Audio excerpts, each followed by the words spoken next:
Hey guys, welcome back to the channel. Now today we're gonna set up our own home lab, okay? I'm gonna show you how to do this from scratch and the most easiest, most efficient way. And all you really need is a laptop and you'll be able to do this, a laptop or a desktop, and you'll be able to do this. And let's jump into the video. Now, the first thing you need is a laptop or a desktop. This is a Lenovo laptop. The processor is an Intel Core i3, 8 gigs of RAM. I actually just added about 16 gigs to it. So right now I have 20. And the reason why is because 4 of the 8 gigs that it came with is soldered into the device, right? It's soldered into the motherboard. So I couldn't remove those. And I just removed the other 4 gigs that was removable, and I added a 16 gig RAM stick, and 16 plus 4 is 20. So that's how I came up with 20 gigs of RAM. But all you really need, like when I first got this device, it was 8 gigs of RAM, 256 gigs of storage, I think. And I was still able to have a whole setup. I had VirtualBox. I had about like 5 virtual machines on there, and still I was able to use my laptop for everyday use and schoolwork and things of that nature. So I would say getting you a laptop or desktop with at least 8 gigs of RAM and maybe about 256 gigs of storage, because when you start downloading the virtual machines and stuff, they're going to start taking up space. So that should give you enough to work with, right? Once you start installing 5, 6, 7, 8 virtual machines, then you would want to get more space, right? So yeah, basically there's many devices you can find that will be able to accomplish what we're gonna do today. And even if I have good amount of storage, I have one of these right here that I'm going to be installing my virtual machines on. So basically what I'm going to do is install the VirtualBox. Once I install it, when I start installing virtual machines on the VirtualBox, I'm going to point them to this drive right here. So in that way, my main drive, my C drive, is empty, and I could use that specifically for my school stuff, and I don't have to worry about it taking space. Because when I first did this like a year or 2 years ago or something, I was able to get everything running, but the space ran out pretty quickly. So yeah, got to learn from your mistakes.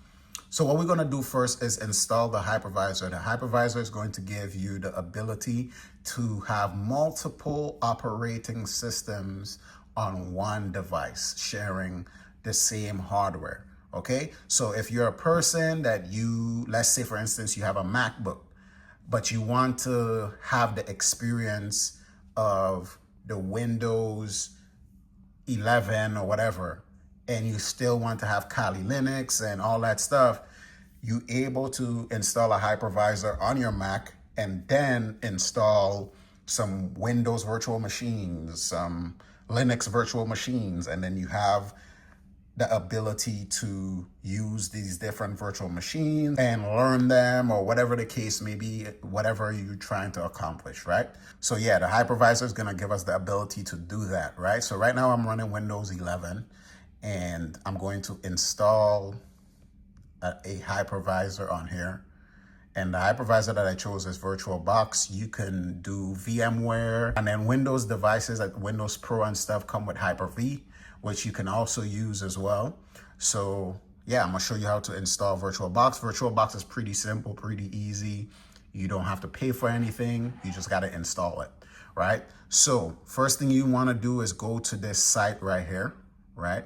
I will leave the link below, so you'll be able to go straight to here. And that's the first thing you're gonna do. And you are going to pick Windows host, right? And that is going to install, and you could either launch it from here, or you could just go to File, Explorer, go to Downloads, and then double click this and run it, all right? Okay, we're gonna click Next. I accept terms of license. We're gonna keep the defaults. Click next. During installation, do not disconnect from the internet. Okay. Cool. Keep all of this. And we're gonna click next. Ready to install. And we are going to install.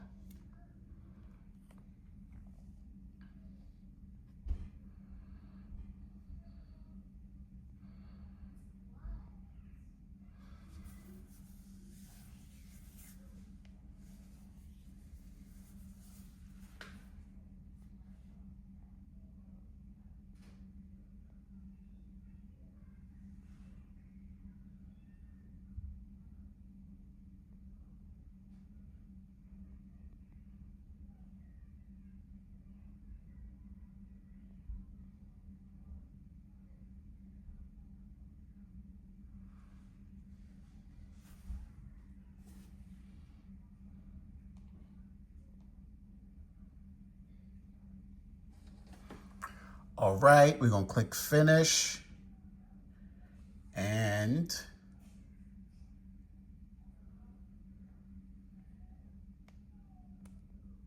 boom, this is how it's supposed to look, okay? So in here is where you're gonna start installing all of your virtual machines and things of that nature, all right? So this is the first part. Now we're gonna just X out of this because I wanna show you guys something. So we're gonna go to control panel. I wanna show you guys something super fast. So you see, so go down here to the redistributables.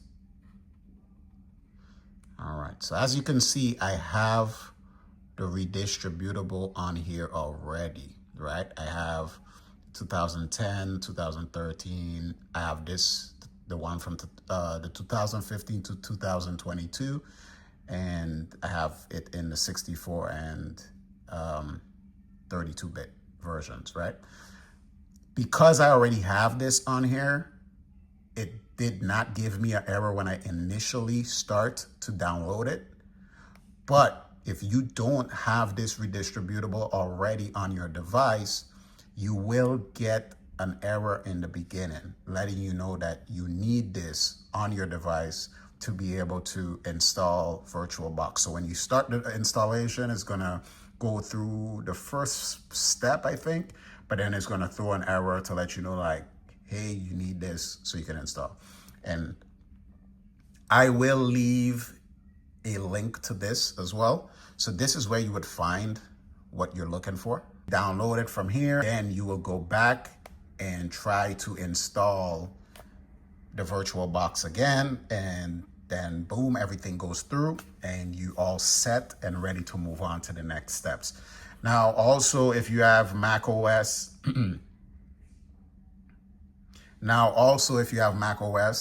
here is where you would go. Remember, you only click this if you have Windows. All right, you have Mac OS Intel host, Apple Silicon host, Linux, if you're trying to install it on a Linux. So yeah, guys, that's it. You know, get your VirtualBox installed. Like I said, you could use VMware or any other hypervisor that you want, right?